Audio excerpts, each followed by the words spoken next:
பாபா ஓர் கருணாலயம், பாதம்தான் கமலாலயம். பாபா ஓர் கருணாலயம், பாதம்தான் கமலாலயம். சாயப்பா உறவுகள் அனைவருக்கும் வணக்கம். சாயப்பா மேல் நம்பிக்கை வைத்து அவரை நினைத்துக் கொண்டிருக்கும் உங்கள் அனைவரின் வேண்டுதலையும் சாயப்பா நிறைவேற்றுவார். நல்லதையே நினைப்போம், நல்லதே நடக்கும். என்றும் சாயப்பாவின் அருள் உங்களுக்கு இருக்கும். நம் மனதிற்கு இதமான சாயப்பாவின் இன்றைய அருள்மொழியை கேட்போமா? அன்பு குழந்தையே, நீ எடுக்கும் முடிவுகளை நிதானத்தோடு நம்பிக்கையோடு பிறருக்கு தீங்கு இழைக்காத வண்ணம் எடுக்க வேண்டும். தேவைகள் எப்பொழுதும் மாறிக்கொண்டே இருக்கும். முதலில் அந்த எண்ணத்தை சமநிலைப்படுத்து.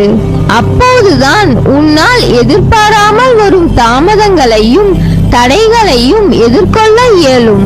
கஷ்ட நஷ்டங்கள் வாழ்வின் ஒரு பகுதிதான் என்பதை தீர்க்கமாக புரிந்து கொள். இதுவே வாழ்க்கை கிடையாது. நீ விரும்பும் லட்சியத்தில் வெற்றி கிடைக்கும் வரை ஓயக்கூடாது என்று உறுதி நெஞ்சில் நிலைத்திருக்க வேண்டும். அப்போதுதான் உன்னால் சுடர்விட்டு பிரகாசிக்க முடியும். யார் உன்னை என்ன வசைப்பாடினாலும் அது உன்னை தீண்டாது, தீண்டவும் விடமாட்டேன். அதற்கான பலனை அவர்கள் சந்திப்பார்கள். தற்போதைய நிலை கண்டு கலங்காதே, நம்பிக்கை இழக்காதே. உனது செயல்கள் நல்லதாகவும் உனது நடத்தை சரியாகவும் இருந்தால் உன் அனைத்து விஷயங்களையும் நானே உடனிருந்து கவனித்துக் கொள்வேன். எத்தனை கவலைகளையும் கஷ்டங்களையும் நீ தைரியமாக சந்தித்து அனைத்திலும் வெற்றி பெற்று வெற்றி கிடைக்காதவற்றில் இதில் எனக்கு விருப்பமில்லை என்று ஒதுங்கி தள்ளி நீ நடந்து வந்த பாதையை திரும்பி பார்க்கிறேன். பெருமையாகவும் பெருமிதமாகவும் இருக்கிறது. நான் என்றும் எதற்கும் உனக்கு கஷ்டங்களை தந்திட நினைத்தது கிடையாது. அனுபவங்களை தர நினைப்பேன். உன்னால் முடியாத போது கை நீட்டி நானே இழுத்துக் கொள்வேன். உன் மனதில் இருக்கும் கேள்விகளுக்கு இன்று விடை அளிக்கிறேன். சுயநலம் இவ்வுலகில் அகன்று இருக்கிறது. எல்லா மனதிலும் சுயநலம் இருக்கிறது. ஆனால் ஒருவருடைய சுயநலம் மற்றவர்களின் உணர்வுகளையும் மற்றவர்களுக்கு துன்பம் விளைவிக்கும் பொருட்டு இருந்தால் அது தவறு. உன் முன் ஒருவர் கஷ்டப்படுகிறார் என்று தெரிந்தால் அவர்களுக்கு உதவி செய். வேலை இருக்கிறது, எனக்கு உதவ நேரம் இல்லை என்று போவதுதான் உண்மையான சுயநலம். சில பேர் தாங்கள் முன்னேற வேண்டும் என்பதற்காக மற்றவர்கள் முன்னேறக்கூடாது என்று நினைப்பது சுயநலம். அவர்களுக்கு பொறாமையை தூண்டிவிட்டு மற்றவர்களுக்கு கெடுதல் நினைக்க வைக்கிறது. அதைதான் நான் தவறு என்று கூறுகிறேன். உன்னால் இயன்றதை உதவியாய் செய். செய்யும் உதவியை சொல்லி காண்பிக்காத யாரிடமும். நீ செய்த உதவிக்கு பயனில்லாமல் போய்விடும். நான் முன்னேற வேண்டும் என்று எண்ணுவது சுயநலம் அல்ல. அப்படி நீ சிந்தித்தால் அது மற்றவர்களின் முன்னேற்றத்தை நீ விரும்பவில்லை என்று அர்த்தமில்லை. அந்த பார்வை உன் கண்ணுக்கு புலப்படவில்லை என்று அர்த்தம். மற்றவர்கள் உதவி என கேட்டிருந்தால் அவர்களின் கஷ்டத்தை நீ பார்த்தால் கண்டிப்பாக உதவி இருப்பாய். அதில் தவறில்லை. உனது நல்லது கெட்டது என அனைத்துமே நான் அறிவேன். உன்னிலும் உன்னை சுற்றியும் எல்லாம் நான் நல்லதாய் நடக்கச் செய்வேன். உன் தாயாய் தந்தையாய் நான் இருப்பேன். நீ எவ்வளவோ சோதனைகளை மட்டும் கடந்து வந்துவிட்டாய். உன் கண்ணீர் துக்கம் எல்லாம் முடிந்தது. இந்த மகிழ்ச்சியின் படிகளில் தடம் பதிக்க ஆரம்பித்திருக்கிறாய். நான் உனது கரங்களை பிடித்துள்ளேன். தைரியமாக நம்பிக்கையோடு நட. வெற்றி உனதே. கொஞ்சம் பொறுமை காத்துக்கொள். உனக்கு நல்லதே நடக்கும். முதலில் வாழ்க்கையை நினைத்து பயப்படுவதை நிறுத்து. பயம் புத்தியை மழுங்க வைத்துவிடும். பயம் எதிர்மறை எண்ணங்களை உருவாக்கும். எனவே எதற்காகவும் பயப்படாதே. நம்பிக்கையோடு பொறுமையோடும் நீ உன் கடமைகளை செய். நிச்சயம் உன்னுடைய இந்த நிலை மாறி வாழ்வில் வெற்றி பெறுவாய். உன் கனவுகள் எல்லாவற்றையும் நான் அறிவேன். அதை தகுந்த நேரத்தில் உனக்கு நிஜமாய் அதை நினைவாக்கி கொடுப்பேன். உன்னை யார் முன்னிலையிலும் தாழ்ந்து போக விடமாட்டேன். உன்னை மிக விரைவில் வெற்றி கிரீடத்தால் அலங்கரிக்கப் போகிறேன்.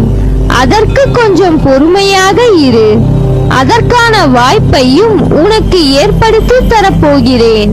வாய்ப்பை உன்னுடன் நான் இருந்து அதை பயிற்றுவிக்கப் போகிறேன். உன் மனதில் ஓடும் அனைத்து எண்ணங்களையும் அறிவேன். உன்னை பின்னுக்கு தள்ளும் அனைத்தையும் நான் துரத்தி அடிப்பேன். உனக்குள் முன்னேற வேண்டும் என்ற எண்ணம் தீயாய் எரிவதை பார்க்கிறேன். ஆனால் அது விதி என்னும் காற்று வீசுவதால் நெருப்பானது அங்கும் இங்கும் ஆடிக்கொண்டிருக்கிறது.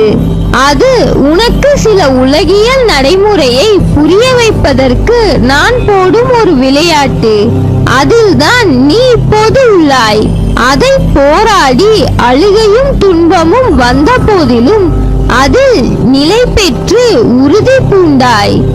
என்னிடம் என் குழந்தையாக ஆகிவிட்டாய்.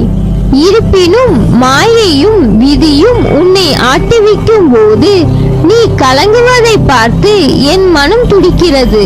உன்னை கலங்க விட மாட்டேன்.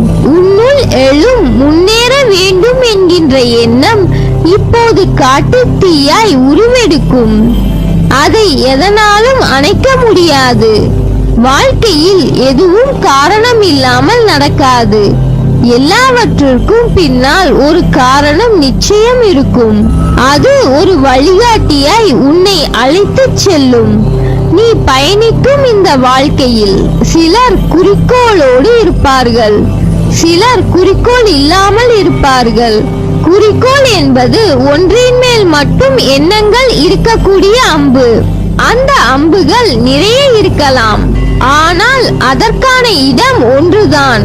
அந்த இடத்தின் மேல் மட்டும்தான் அது நிற்க முடியும். முதலில் குறிக்கோள் என்பது வாழ்க்கைக்கா அல்லது உன் வாழ்க்கையின் முன்னேற்றத்திற்காகவா? வாழ்க்கைக்கான அர்த்தத்தை தான் எல்லோரும் தேடுகிறார்கள். ஆனால் வாழ்வதற்கான அர்த்தத்தையும் நோக்கங்களையும் யாரும் தேடுவதில்லை. அதை தேடி இருந்தால் வாழ்க்கையை வென்றிருக்கலாம். காரணம் அது வெற்றிக்காக கற்ற பாடமாய் இல்லாது. உண்மையான வெற்றி என்பது யாது? அந்த வெற்றியை உணர வைக்கும் பாடமாய் அமையும். எப்படி குறிக்கோள் இல்லாத அம்பு அதன் இலக்கை நோக்கி போவதில்லையோ அதை போலவே குறிக்கோளை நோக்கி இல்லாத வாழ்க்கையும் என்று சொல்வார்கள். அதே போல் நிலையில்லாத இடத்திற்கு குறிக்கோள் எய்துவதும் ஒன்றுதான். வாழ்க்கையை நோக்கி வாழ்வதற்கான அர்த்தத்தின் ஒரே இடமாய் கொண்ட குறிக்கோளாய் அதனை பார். உன் பாதையின் அழகை சொல்ல வார்த்தைகளை தேடுவாய்.